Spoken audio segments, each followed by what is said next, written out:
It's always a good idea before you start the measurement, familiarise your horse that you're going to measure in the area where you're going to measure the horse.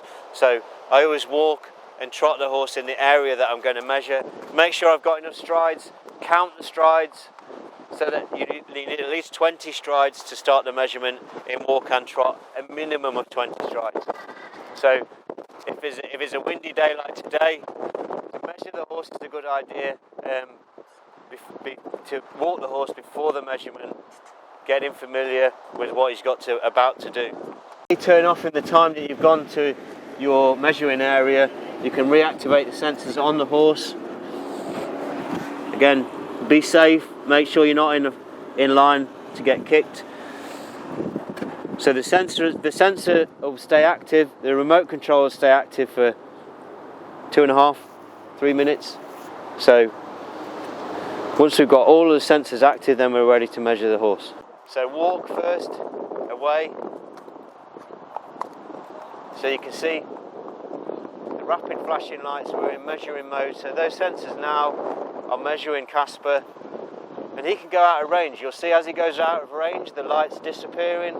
Now all that means is we can't turn the sensors off while Casper's 20 strides away, but the sensors are still measuring.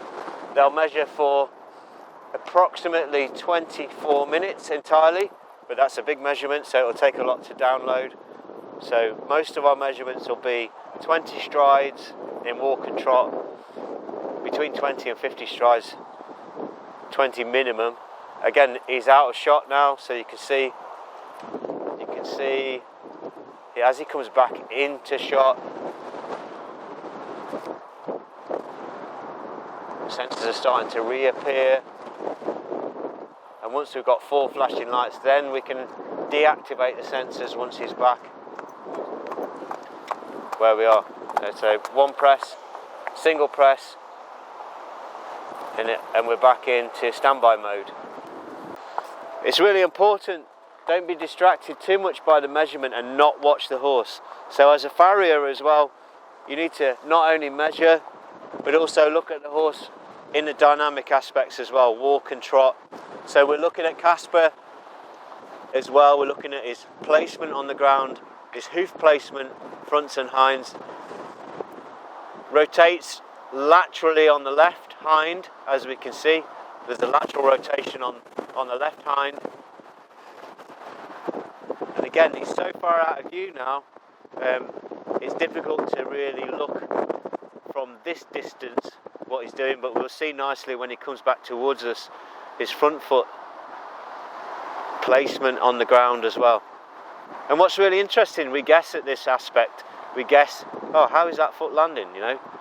Is he toe landing, is he heel landing? So we're going to relate that to the measurement again. Is he lateral toe landing? So again, we've got a lot of things to look at here.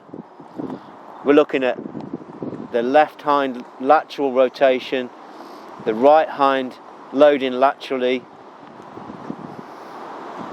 And again, we're going to look at all these things in the measurement. Look at the path. The left 4 takes is almost going in front of the line of the right 4. So again, he's really going to be prone to interference